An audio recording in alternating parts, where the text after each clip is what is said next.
आज वाजवण्यापासून 6:30 वाजले आता 1.5 तास मुलं उभा राहिलेत, काही बाहेर आहेत.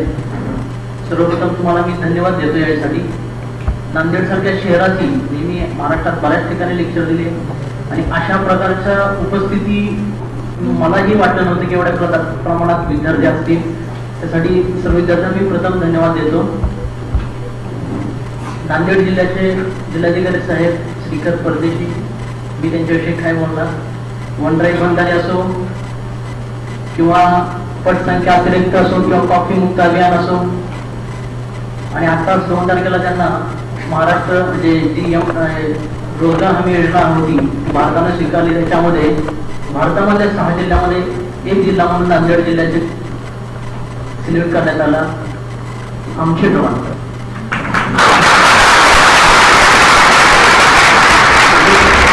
सरांनी जे डाउन से कुछ बच जाएगा तर आम्ही नक्कीच त्यात आवड मिळू. त्याच्यानंतर आता ज्यांनी मार्गदर्शन केले, ज्यांनी सांगितलं की बिहारमध्ये मी ऐकून आहे की PM व्हा, CM व्हा, नाहीतर DM व्हा, त्यांचं हे आहे. म्हणजे बिहारी माणूस जन्माला येतो तो गुंड तर होतो, नाहीतर IS तरी होतो.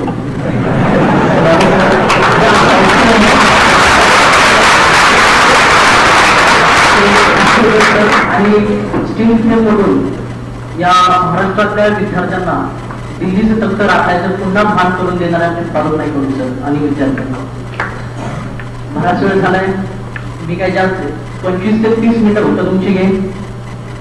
यावेळी या 2 वक्त्यांनी खूप सांगितलं. आतापर्यंत खूप लेक्चर सिरीज झालेली तुमची. मला एक बालाजीचा किस्सा आठवला माझ्या मित्राचा. मित्र तिरुपतीला बालाजीला गेला होता आणि ते डोंगर चढता चढता जसं आपली ज्या पालखीच्या वेळी हर हर म्हणजे काय ज्ञानबा तुकाराम किंवा शिवाजी महाराजांचे सैनिक हर हर महादेव म्हणत होते, त्या पद्धतीनं गोविंदा असा गजर केला जातो. मग त्या चढताना डोंगर एक म्हातारी होती महाराष्ट्रीयन, आणि तो मित्र आमच्या महाराष्ट्राचा ग्रुप होता. ती म्हातारी फक्त इथे बाकीच्या गोविंदा म्हणायची, ती म्हातारी म्हणायची आमचं मी तेच. सगळे गोविंदा म्हणतात म्हातारी म्हणजे आमचं मी तेच. शेवटी त्या महाराष्ट्रीय माणसाला त्या राहून वर पोहोचला, सगळे जरा शांत शांत झाले. तर हळूच विचारले काय ग म्हणजे आजीबाई काय नक्की आमचं मी तेच म्हणजे काय. ती म्हातारी म्हटली की माझ्या म्हणजे पतीचं किंवा नवऱ्याचं नाव गोविंद आहे. आता नवऱ्याचं नाव आमचं मी तेच. मला एवढंच सांगायचं की फारुख सरांनी सांगितलं, आशुतोष सरांनी सांगितलं, माझं मी तेच.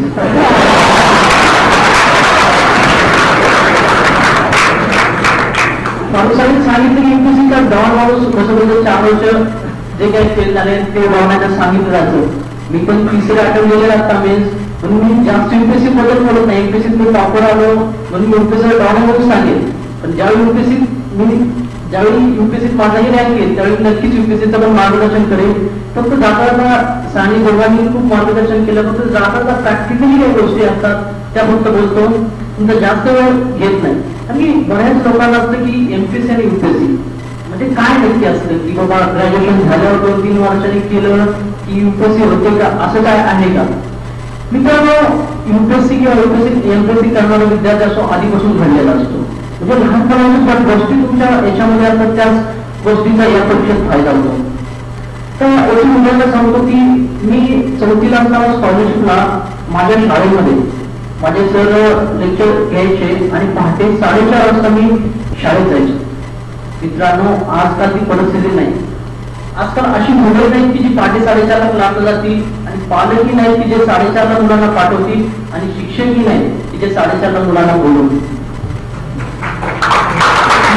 त्या सर्व्हिसचा एवढा मला फायदा झाला की मी अजून पण ज्यावेळी MPSCचा अभ्यास करायचो किंवा UPSCचा अभ्यास करायचो 4:30ला मी अभ्यासाला जायचो. 4:30ला अभ्यासाला बसायचो, 12 पर्यंत कंटिन्यू 5-6 तास अभ्यास करायचो की जगाला माहिती नसायचं हा कधी अभ्यास करतो. मग त्याच्यानंतर मग टाइमपास अभ्यास सुरू करायचा, म्हणजे टाइमपास अभ्यास सुरू व्हायचा. मित्रांनो, पण सांगायचा भाग आहे की जग ज्यावेळी झोपलेलं असतं त्यावेळी तुम्ही काहीतरी केलं पाहिजे. म्हणजे या लहानपणापासून त्या गोष्टी पुढे आपल्याला काम येतात. अजून एक गोष्ट सांगतो की मी 7वीत होतो. 7वीत असताना म्हणजे 7वी-8वीत असताना माझ्या शाळेमध्ये एक हिंदीचा शिक्षक होते. त्यांनी मला शुद्धलेखन असू दे, प्रेझेंटेशन असू दे किंवा हस्ताक्षर असू दे, एवढी त्यांनी तयारी करून घेतली की मी 10वीला असताना मी सातारा जिल्ह्यात होतो, तर सातारा जिल्ह्यातून बोर्डाचे माझे बोर्डात आणायचं म्हणून सगळ्या शाळेतून पेपर चेक करून यायचे. त्यावेळी कुठंतरी एखादी शुद्धलेखनाची चूक सापडायची. आज एमपीएससी असो किंवा युपीएससी असो, त्यालाही हाच महत्वाचा मुद्दा आहे. तुमचं हस्ताक्षर चांगलं पाहिजे, शुद्धलेखन चांगलं पाहिजे, मांडणी तुमची चांगली पाहिजे. त्याच्यामुळेच आता सरांनी सांगितलं एवढ्या निबंध स्पर्धेत, त्याच्यामुळेच मी या निबंध स्पर्धेत म्हणू शकतो. माझा एक छंद झाला की मी कधीही निबंध आपलं टाइमपास वाटलं, मी इंजिनिअरिंग पर्यंत म्हणजे नंतरही क्वचित 1-2 महिन्यात काही पण विषयावर निबंध द्यायचो.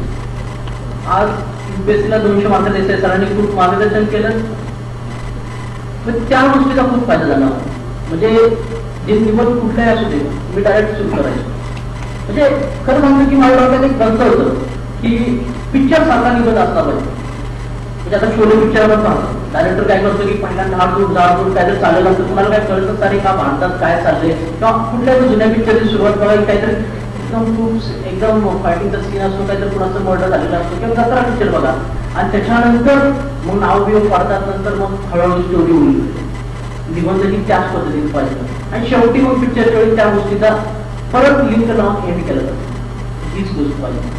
म्हणजे मला या निबंधाची एवढी सवय झाली की इव्हन मी जरी युपीएससीत मी हे सिलेक्शन आणखी नसतं झालं तरी मी युपीएससीत जे करायचे माझ्याकडे गायडन्स द्यायचे. आता इव्हन मी ज्यावेळी आम्ही युपीएससीचे मेल देत होतो, आम्ही सगळे वेटरनरी कॉलेजवर राहिलो होतो, इंग्लिशचे काय 7-8 मित्र होते, तरी ज्या दिवशी एसीचा दुसऱ्या दिवशी पेपर होते त्या दिवशी त्यांनी सांगितलं की एसीच्या दिवशी तू कुठं जायचं नाही, हे झाल्यानंतर तू फक्त आम्हाला एसी कसा द्यायचा.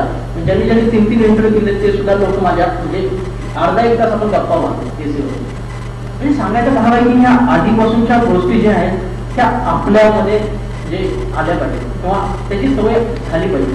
सवयीशिवाय माणूस घडणं शक्य नाही. मी 2006 इंजिनिअरिंग कम्प्लीट केलं आणि ऍग्री कॉलेजवर माझ्या काही गावचे मित्र अभ्यास करायचे एमपीएससीचा, त्यांच्यामध्ये राहायला लागलो पॅरासाईट म्हणून. आणि 2007ची पहिली प्रिलिम दिली मी, त्यावेळी खूप माझा असा अभ्यास करायचो, इतिहास आणि भूगोल माझे विषय होते आणि अभ्यास चांगला होता. आणि योगायोगाने 2007च्या मी प्रिलिमला गेलो आणि आम्ही एक 8-10 लोक होती, त्यातले काय बरेचसे IPS आहेत, काय IAS आहे, आणि आम्ही म्हणजे इतिहासाची खूप चांगली म्हणजे अभ्यासात नाही होतो. पहिला ज्यावेळी प्रिलिमचा पेपर होता माझ्या वर्गात माझ्या आमच्या ज्या 10-12 जण होते त्याचे 2-3 होते, त्यावेळी इतिहासाचा पेपर आला खूपच अवघड निघाला. आणि आम्ही एकमेकांच्या तोंडाकडे बघायला म्हणजे थोडा 1 तास जर लिहिलं जे काय येते ते वगैरे, आता म्हटलं की ह्यावेळी आपलं पाणीपत आहे. आणि दुपारच्या ब्रेकमध्ये आम्ही विचार करतो की आपलं काय काय चुकलं आणि पुढच्या वर्षी अभ्यास करायची कुठे घ्यायची वगैरे चर्चा सुरू झाली. GSI पेपर गेला, मग त्याच्यानंतर मी एमपीएससीच्या परीक्षा दिल्या. काय वाटायचं की यार मी इंजिनिअरिंग झालो, माझ्या बरोबरची पोरं खूप म्हणजे पॅकेज घेतात, सॉफ्टवेअरमध्ये 10 लाख कुणाचं आहे, कुणाचं 12 लाख आणि असे पॅकेज आहे, मला कायम डिग्रीच नाही. मित्रांनो, अशा वेळी माझा इतिहास शिकवायला मला 2 गोष्टींना कायम प्रेरणा दिली की शिवाजी महाराज आणि अकबर बादशाह. शिवाजी महाराजांच्या आयुष्यामध्ये 1659 साली अफजल खानानं ज्यावेळी हल्ला केला स्वराज्यावर, तर त्यावेळी शिवाजी महाराज स्वतःहून अडचण पुढे गेले आणि त्याने अफजल खानाचा असा वध केला की उभा भारत देश त्याला घाबरायचा. शिवाजीचं नाव ऐकलं. 1663 साली साहित्यखानाची बोट त्यांनी त्याची सोडली. त्यावेळी त्याच्यानंतर शिवाजी महाराजांना लढायला जावं लागलं नाही. जे लढले ते म्हणजे देशपांडे असतील, बाजीप्रभू किंवा तानाजी मालुसरे असतील, शिवाजी महाराज नंतर लढायला गेले. शिवाजी महाराज शूर होते असं नाही, पण मित्रांनो आयुष्यात एकदम काही केलं ना की सगळे घाबरतात किंवा सगळं तुमचं पुढच्या रस्ते सुरू होतात. अकबर बादशाहच्या बाबतीत असंच झालं. अकबर बादशाह ज्यावेळी 14 वर्षी राजा झाला आणि त्यावेळी मुघल राज्यामध्ये गुजरात राज्य नव्हतं आणि त्यावेळी कसं होतं की अरब देशातून घोडे यायचे आणि अरब देशातून ज्याच्याकडे जे घोडे आहेत ते राजा सगळ्यात श्रेष्ठ होता. त्यावेळी या दिल्लीपासून जे मध्ये छोटी छोटी आता जे पाकिस्तान, अफगाणिस्तान वगैरे ते त्याच्यामध्ये खूप छोटी छोटी राज्य होती आणि त्यातून घोड्यांना खूप आवड होती. त्यासाठी समुद्रामार्गे घोड्यांना सोयीचं होतं आणि त्यासाठी अकबर बादशाहला गुजरात जिंकायचं. अकबर बादशाह गुजरात जिंकायला निघाला. गुजरात जिंकायला आपल्या जे पालखी जाते ना आळंदीवरून पंढरपूरला, त्या टाईपमध्ये पहिलं सैन्य जायचं. आज या गावाला परत दुसऱ्या गावाला अशा टाईपला. 1.5 महिन्यानंतर अकबर बादशाह आग्र्यावरून गुजरातला पोहोचला. गुजरातला पोहोचल्यानंतर त्यानं नेहमीप्रमाणे मुघल होते त्या राजाला हरवलं आणि मग एका सरदाराच्या ताब्यात गुजरात दिलं आणि परत आग्र्याला यायला निघाला. आग्र्याजवळ पोहोचताच अकबराच्या कानी बातमी आली की ज्या सरदाराच्या ताब्यात आपण गुजरात दिले त्याने बंड केले आणि त्यानं त्या राजाची पितुरी म्हणजे त्या राजाची हातवळणी केली, आपल्याची पितुरी केली आणि गुजरात आपल्या राज्यातून म्हणजे गुजरात निघून गेले. अकबर त्यावेळेस सांगितलं मला कारण 1-1.5 महिना जायचं, परत 8-10 दिवस काय चालला ते परत 1-1 महिना यायचं, 3-4 महिन्यापासून सैन्य घरापासून दूर होतं. त्या सैन्याला म्हणाला की त्याला कुणाला माझ्याकडे यायचं आहे, त्यांनी यायचं, मी आता गुजरात निघायला परत निघाला. अकबर बादशाह पुण्यावर निघाला, 9व्या दिवशी गुजरातला पोहोचला. त्या राजालाही वाटलं नाही की अकबर बादशाह एवढ्या लवकर परत येईल आणि त्यानं अशा पूर्ण पद्धतीनं बंड मोडून काढलं की त्याच्या उभ्या आयुष्यात कुठल्याही सरदारानं बंड करण्याची किंमत केली. मित्रांनो, सांगायचा भाग एवढा आहे की मी काय विचार करायचो की आपल्याला फक्त 1-2 वर्ष अभ्यास करायचा आहे. जसं त्यांनी फरुख सरांनी सांगितलं की 16 महिने फक्त अभिनव कुमार सरांनी अभ्यास केला. मी पण विचार करायचो 2 वर्ष आपल्याला करायचा, पुढचं आपलं सगळं सोपं आहे. हाच विचार आपल्याला आला पाहिजे, आपल्या आतून आवाज आला पाहिजे की आपल्याला हे करायचंच आहे. त्याशिवाय या परीक्षा पास होणे शक्य नाही. त्या आपल्याला बऱ्याच लोकांच्या इथं काळजी असते की जब तक सफल ना हो नील चैन की त्यागो तुम, युद्ध का मैदान छोड़कर मत भागो तुम, कुछ किए बिना ही जय जयकार नहीं होती, कोशिश करने वालों की कोई हार नहीं. माझ्या दृष्टीने काळजी फार महत्वाची नाही, फक्त याची तिसरी गोष्ट खूप महत्वाची आहे, कुछ किए बिना ही जय जयकार नहीं होती. बिकॉज सर एवढं काहीतरी केल्याशिवाय ते PM कडून त्यांना अवॉर्ड भेटला नसेल, आशुतोष सरांनी काहीतरी केल्याशिवाय त्यांना बोलवलं नसेल आणि माझं लेक्चर मी काहीतरी केल्याशिवाय ऐकत नसाल. समाज कधीही कुछ काहीतरी केल्याशिवाय जय जयकार करत नाही. मग याच दृष्टीने आम्ही आमच्या यांनी पछाडलेलो होतो. आमच्या प्रत्येक म्हणजे याच्यामध्ये आमच्या ग्रुपमध्ये प्रत्येकाला वाटायचं की आपण काहीतरी करायचं की मित्रांनो, आज बरेच जण लोक म्हणतात की आपल्याला काही सुविधा नाही किंवा आपल्याला काही नाही. म्हणजे तुम्हाला खरं सांगतो, मी अशा गावातून आलोय, माझ्या परिचयामध्ये पण मुद्दाम गावातून आलेलं परिचय करताना जे मी सांगितलं नाही, मुक्कामपूर अकोला असून तालुका सांगोला जिल्हा सोलापूर. सांगोला तालुका आजही दुष्काळी म्हणून ओळखला जातो. आजही माझ्या घराला जायला रस्ते नाहीत किंवा शासनाचं पाणी नाही किंवा विजेची सोय नाही. आजही सकाळी एसटी गेल्यानंतर दुपारी 2 किंवा 3ची एसटीची वाट बघावं लागते. अशाच नाही म्हणजे असं सरांनी सांगितलं की बिहारमध्ये ते खूप छोट्याशा गावात आहेत. असं काही नसतं की मुंबई दिल्ली आणि पुण्यातलीच मुलं पास होतात. मित्रांनो, 15व्या शतकात आणि कोलंबस अमेरिकेत म्हणजे भारताचा शोध घ्यायला निघाला होता आणि चुकून त्याला अमेरिकेचा शोध लागला. त्यावेळी काय परिस्थिती, त्यावेळी काय सगळ्या सुविधा होत्या का? हात घेऊन निघाला त्यावेळी समुद्राला काय म्हणाला जातो, अनंतांची देहाशक्ती अनंत आशा, किनारा तुला पाहणारा. आणि वेड्या समुद्रात तुला सुद्धा किनारा, मला किनारा नाही, माझ्या इच्छा स्वप्न एवढे आनंद आहे त्याला किनारा नाही. मित्रांनो, आपल्या स्वप्नांना कधीच किनारा असला पाहिजे, नसला पाहिजे, अंत नसला पाहिजे. आपले राष्ट्रपती म्हणायचे नो एम इज ट्राय. म्हणूनच म्हणतो की जेव्हा तुम्ही UPSCचं टार्गेट ठेवाल, सरांनी फारुख सरांनी ते सांगितलं की MPSCचं टार्गेट तुम्ही UPSC कधी होत नाही. जेव्हा UPSCचं तुम्ही टार्गेट ठेवाल आणि UPSC करता करता MPSC द्याल, तेव्हा नक्कीच MPSC पण पास होईल आणि UPSC पास होईल. माझ्या बाबतीत पण तसंच झालं. ज्यावेळी मी UPSC करत होतो आणि MPSCचा सिलेबस चेंज झाला आणि मी MPSCच्या परीक्षा द्यायला लागलो, त्यावेळी 2 परीक्षा दिल्या, फक्त 2 वेळा मी सिलेक्ट झालो आणि तेही चांगल्या राहायचं. तर आयुष्यामध्ये आपण ज्या ध्येयासाठी किंवा ह्याच्यासाठी त्यासाठी भेट चालू करतो. एक पिक्चर लागला होता डी टॉकीजवर, नंतर सगळ्यांनी पाहिलंही असेल. त्यामधला अतुल कुलकर्णी कलाकार आहे. मित्रांनो, अतुल कुलकर्णीचे याच्या आधी बरेचसे पिक्चर आले. चांगला तो अभिनेता आहे. असं नाही की नंतर पिक्चर जर पडला असता तर त्याचा करिअर संपला असतं. पण मित्रांनो, एखादा कलाकार त्याच्या एका पिक्चरसाठी काय मेहनत करतो ते बघण्यासारखं आहे. त्या पिक्चर ज्यावेळी म्हणजे पिक्चरची स्टोरी स्क्रिप्ट तयार झाली त्यावेळी डायरेक्टरनं अतुल कुलकर्णी निवडलं. त्यावेळी समजा त्याचं वय 60 वर्ष असं कन्सिडर करू आपण आणि 60 वर्षाच्या वयात त्याला पहिल्या पिक्चरसाठी तो पहिलवान असतो आणि नंतरच्या पिक्चरमध्ये तो नाशा असतो. पहिल्या पार्टसाठी त्याला 80 किलो वजन करायला सांगितलं आणि दुसऱ्या पार्टसाठी 40-45च्या रेंजला वजन कमी करायचं. मित्रांनो, आज तुम्ही जर बसताय, बऱ्याच जणांना माहिती आहे वजन कमी करणं आणि वाढवणे किती अवघड प्रोसेस. एका पिक्चरसाठी अतुल कुलकर्णी एवढा मेहनत घेतो. आपलं जो विषय याच्यावर आपण काय काय केलं पाहिजे. आता अरुण सरांनी खूप काय सांगितलं की UPSC MPSC कसं असतं, म्हणजे प्रोफेशनलिझम आपल्यामध्ये असलं पाहिजे. आपल्याला कुठल्याही विषयात PhD करायची नाही. आणि सांगितलं की आपल्याला PhD साठी ते विषय घ्यायचे नाही. माझं इंजिनिअरिंग झालं, माझे विषय होते इतिहास आणि भूगोल. मी इंजिनिअरिंगचा विषय नाही घेतला, मला PhD नाही करायचे, मला फक्त UPSC परीक्षा पास व्हायची, मला काही माहित नाही. पण तेवढं प्रोफेशनल लेवल तुमच्या डोक्यामध्ये पाहिजे. UPSC काय देते किंवा MPSC काय देते, तीनच गोष्टी देते. एक तर सिलेबस, दुसरी गोष्ट क्वेश्चन पेपर आणि तिसरी गोष्ट रिझल्ट. आणि तीनच गोष्टीचा अनालिसिस करा की सिलेबस काय नक्की आहे, तुमच्या डोक्यात पाठ पाहिजे आणि काय डोक्यात पाहिजे.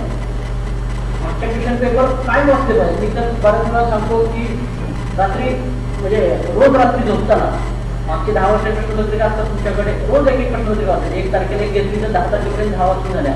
पुन्हा 11व्या दिवशी 30 वाचायचे, 20 तारखेपर्यंत 4 वाचायचे, पुन्हा 21 तारखेला 30 तारखेपर्यंत ते रिपीट करायचे. म्हणजे आपल्याला प्रश्नपत्रिका पाठ नाही करायची होता, अनालिसिस करायचा नाही की तोच प्रश्न का विचारला. एकदा राज्यसेवेला प्रश्न होता की युवराज सिंगने कोणत्या ग्राउंडवर 66 मारले, तर 2007ला वर्ल्ड झाला आपला. तर आपल्या डोक्यात आलं पाहिजे की आपल्याला पाठ नाही करायचं, म्हणजे इथून पुढे सगळे स्टुडंट पाठ करायचे जे डोक्यात नाही ठेवायचं. जसं त्यांनी सांगितलं की ते टेम्परेचर पाठ करायचं वगैरे काय सांगितलं तसं नाही.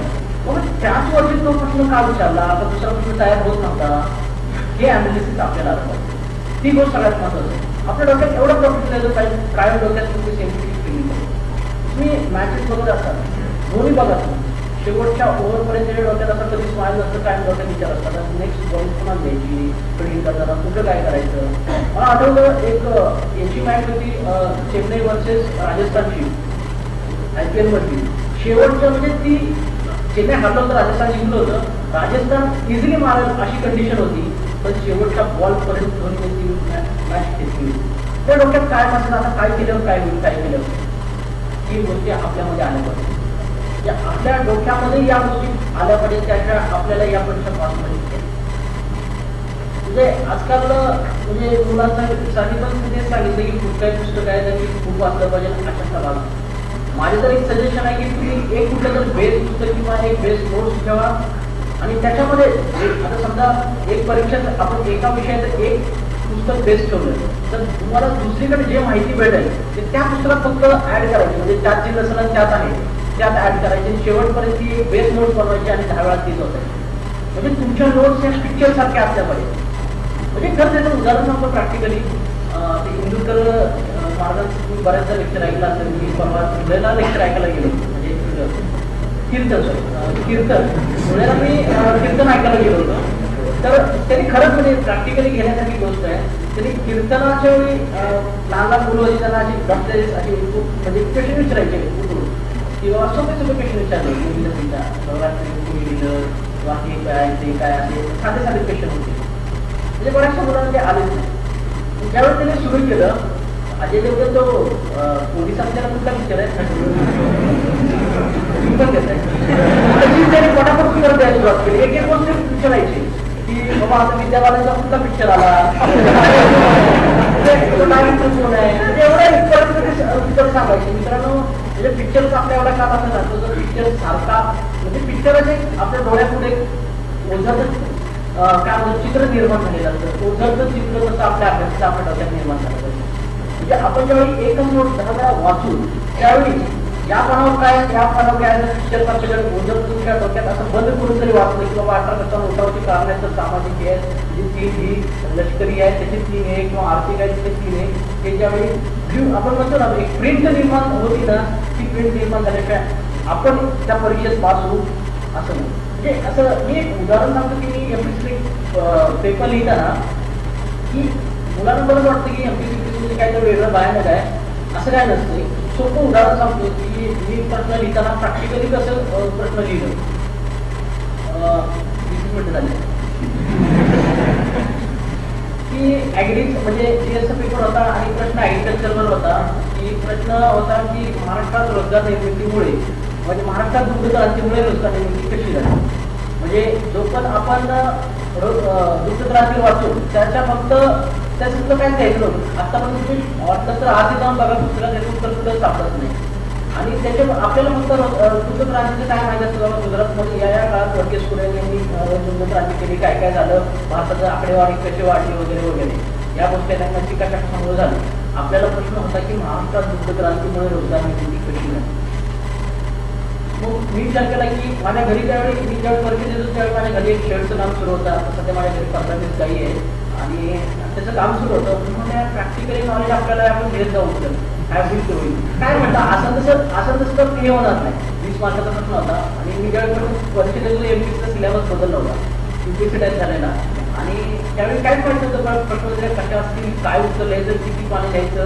आम्ही फक्त टोकाळे बाबा आमच्या ग्रुपमध्ये ठरवलं की 5 मार्काला 1 पान लिहायचं ह्या हिशोबाने जायचं.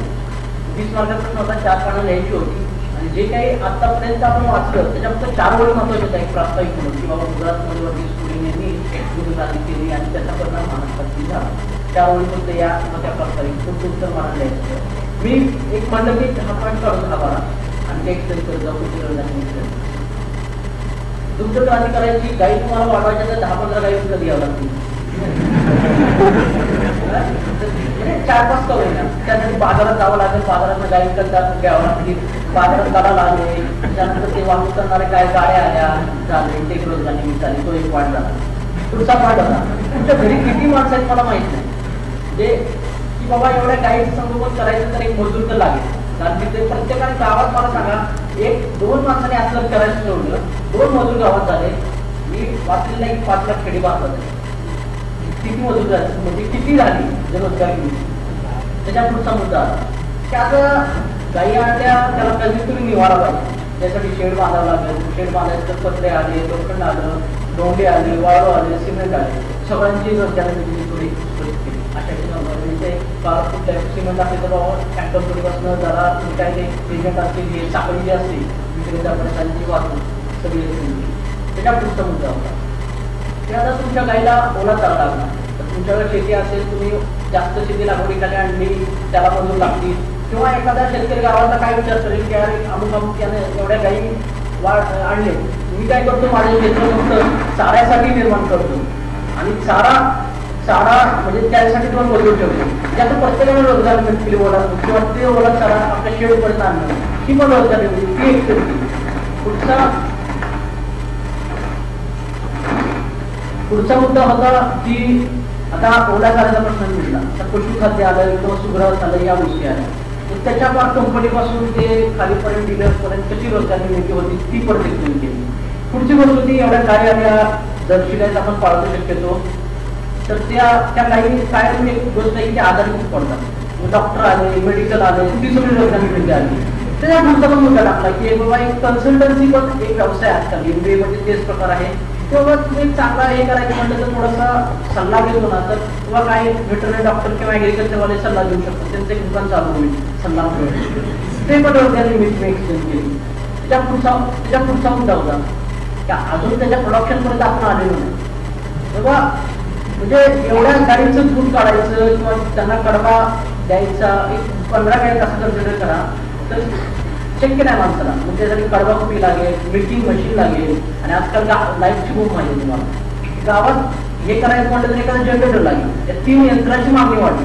3 यंत्राची मागणी वाढल्यानंतर त्याच्या प्रोडक्शन पासून परत विक्रीपर्यंत ही रोजगार निर्मिती केली.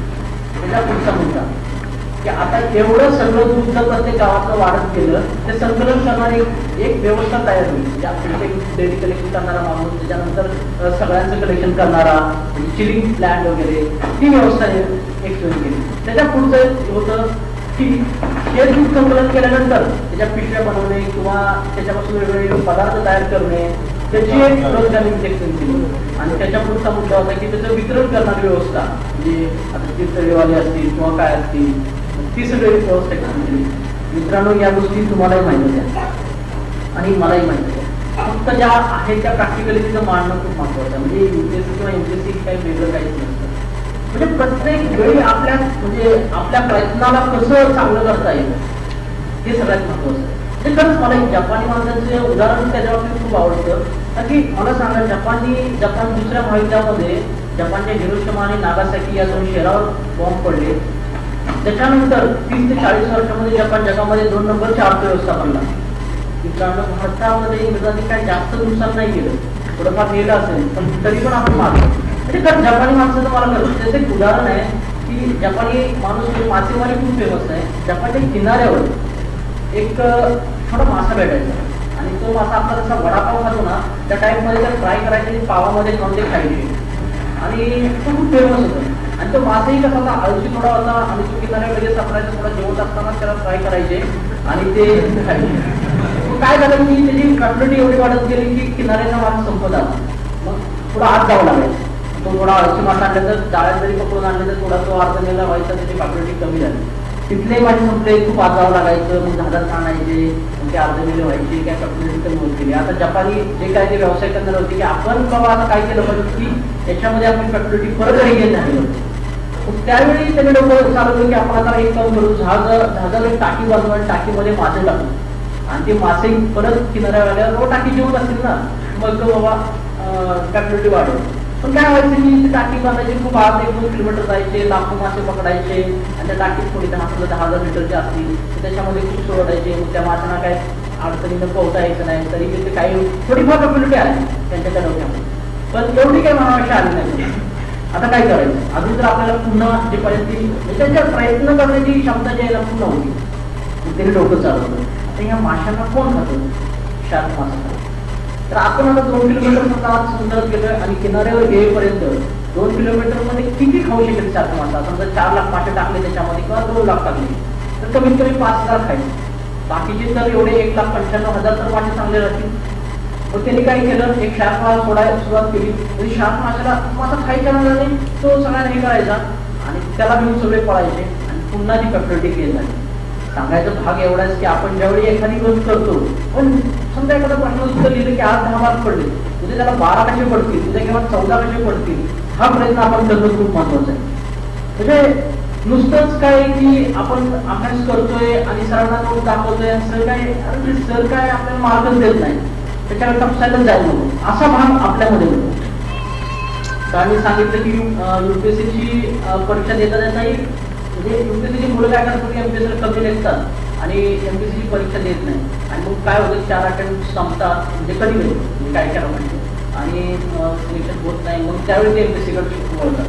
ते सांगायचं बाकी एवढी कुठलीही संधी असू दे सोडायची. म्हणजे याच्यामध्ये मला खरंच उदाहरण खूप चांगलं आठवतं की एक पहिलाच उदाहरण आहे की संधी कधी सोडायची नाही मित्रांनो. की तो एका गावामध्ये एक तरुण होता, त्याच्या एका तरुणीवर प्रेम होतं आणि म्हणजे ती पण सांगायची वाटलं की मला याच्याशीच लग्न करायचं. तर वडील शेतकरी एकदम असे दष्टपुष्ट, त्यांच्या अपेक्षाही एकदम पिळदार दाढ्या मिशी असलेला आणि एकदम पैलवान असलेला मुलगा माझ्या म्हणजे मुलीला करायचा. आता त्यातला कशाचाच नसतो. मग आता काय करायचं, ही मुलगी काय त्याचा पिक्चर सोडत नाही. तर तो काय म्हणतो की बाबा आता एक काम करायचं की माझ्याकडे 3 बैल आहेत आणि त्या 3 बैलांनी की एका बैलाची चपटी त्याला पकडली पाहिजे, तो खरा शिव समजेल मी आणि तुझं लग्न त्याच्याशी लागेल. ठरतं नेहमीप्रमाणे. असा मोठा हॉल असतो, हॉलमध्ये बैल फोडलेले असतात, त्याला काय माहीत नसतं, त्याला बाहेर उभं केलेलं असतं, असा दरवाजा असतो, दरवाजातून बैल फोडायचे असतात आणि पहिला बैल सोडतो, तो बाहेर उभा असतो आणि खूपच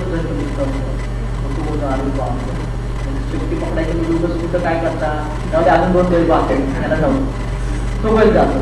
दुसरा बैल सोडतो, त्याच्याही पेक्षा बैल छोटा असतो. हा म्हणतो अरे बापरे. तिसरा कमीत कमी छोटा असेल, आपण नंतर बघू आणि ह्याला जाऊ दे. दोन्ही बैल गेले. मग आता विचार करतो की आपण तिसरा बैल आहे, तिसरा बैल जर आपण सोडला तर आता ही म्हणजे हा काय आपल्याला मुलगी देणार नाही ना, आपलं तर हिच्यावर प्रेम आहे, आपल्याला हिच्याशीच करा. काही असू दे, याच्याही पेक्षा जरी छोटा असतात तरी आपल्याला या बैलाची शेवटी पकडायची असते. आणि मग काय होतं की तिसरा बैल सोडायचा, तो एकदम असा तयार असतो, तयारीत एकदम बैल सोडतो, एकदम काय म्हणतो अंगाचं एकदम काय होतो सगळी एक ताकद एक पडतो आणि उडी मारून त्या बैलाची शेपटी पकडायला जातो. मित्रांनो त्याचं दुर्दैव त्या बैलाला शेपटी नसते. असं मुळे की संधी सोडू नका. जाता सांगतो की खरंच माणसानं एमपीएससी किंवा एमपीएससी का करावी, एक पंचसूत्री माझ्या दृष्टीनं सांगतो. एक तर पहिली गोष्ट की सांगितलं पैसा खूप असतो, इथं पैसा म्हणजे काय की देशात कुठेही पूर येऊ द्या, भूकंप येऊ द्या, काही येऊ द्या, अधिकाऱ्यांचे पगार थांबलेत असं कधी होत नाही. म्हणजे त्याच्यासाठी बजेटमध्ये वेगळी तरतूद असते. ही एक पहिली गोष्ट. दुसरी गोष्ट सुरक्षितता. म्हणजे जेव्हा तुम्ही इन होता सर्व्हिसमध्ये तुम्हाला काढणं खूप अवघड गोष्ट आहे. त्याच्यामुळे तुमच्याकडे जे बाकी कंपन्यात किंवा प्रायव्हेट सेक्टरमध्ये तुम्ही गेला तर तिथं जर ठराविक टार्गेट दिले असतं ते जर नाही कम्प्लीट केलं तर तुमची सर्व्हिसमध्ये तुम्हाला काढलं जातं.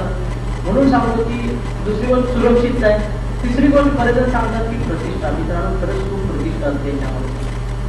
कारण की आज तुम्ही बघा आता सध्या झडपी पद्धतीने इलेक्शन सुरू आहे की लोक प्रतिष्ठेसाठी लढत असतात, करोडो रुपयाचं खर्च करत असतात का तर आणि तुम्ही लग्नात जा म्हणजे तर मी आता नागपूरला सांगतो कुठल्या लग्नात गेले का सत्कार होतो तर पंचायत समिती सदस्य झाल्यावर पंचायत समिती सदस्य झावायला किती त्रास लागतो आणि त्याच्यामध्ये 30 वर्ष पक्षात काम करावं लागतं. परत तिकीट देतात न देतात, तिकीट दिल्यानंतर निवडून येणं न निवडून येणं, त्याच्यानंतर तुमचा सत्कार केला जातो. ही गोष्ट तुम्हाला एक साधी परीक्षा पास होऊन मिळतं. ते सगळ्यात महत्वाची गोष्ट प्रतिष्ठा. चौथी गोष्ट आहे की अधिकाराची पावर. मित्रांनो याच्यासारखे अधिकार पावर तुम्हालाच नसतात. ज्यावेळी मी यशदामध्ये आम्हाला ट्रेनिंग असतं त्यावेळी आमचे कचरे सर सांगायचे की तहसीलदार म्हणजे एक राज्यमंत्री असतो. ज्यावेळी राज्यमंत्री होतो माणूस त्यासाठी किती कष्ट होतं तुम्हाला माहितच आहे. त्यावेळी त्याला सहजासहजी बंगला भेटत नाही. पेपरवर तुम्ही वाचता की आधीचे मंत्री लवकर बंगला सोडत नाहीत, बंगला भेटायला 2-2 महिने लागतात. त्याच्यानंतर गाडी भेटायलाही माझ्याला 4 वेळा फेरफटका मारावा लागतो आणि त्याच्यानंतर 1-2 महिन्यात गाडी भेटते. म्हणजे अधिकारी लोकांना ज्या दिवशी तुम्ही जॉईन आहात त्यावेळी गाडी आणि बंगला मिळतो. मला वाटतं याच्यापेक्षा अधिकार कुठले असू शकत नाही. आणि सगळ्यात महत्वाचं पाचवी गोष्ट म्हणजे एक चांगला प्लॅटफॉर्म जो होतो समाजसेवा किंवा लोकांच्या पर्यंत पोहोचण्याचा याच्याशिवाय दुसरा कोणता येईल. मित्रांनो खूप वेळ होतोय, मी काही जास्त वेळ घेत नाही तुमचा. आतापर्यंत ज्या लोकांनी मला या परीक्षेसाठी सहकार्य केलं त्या सर्वांचे आभार मानतो. जे कृषी महाविद्यालयाचे मित्र असतील, कर्मचाऱ्यांना ज्यांच्या संस्थेमध्ये मी शिकलो त्यांच्या संस्था तीन संस्था नसतील तर आज कुठपर्यंत पोहोचू शकलो असतो का याचं मी जे मलाच माहीत नाही.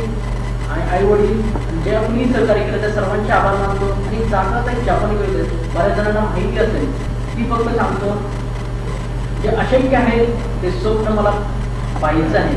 ज्या शत्रूचा कोणी पराभव करू शकत नाही त्या शत्रूला मला हरवायचं.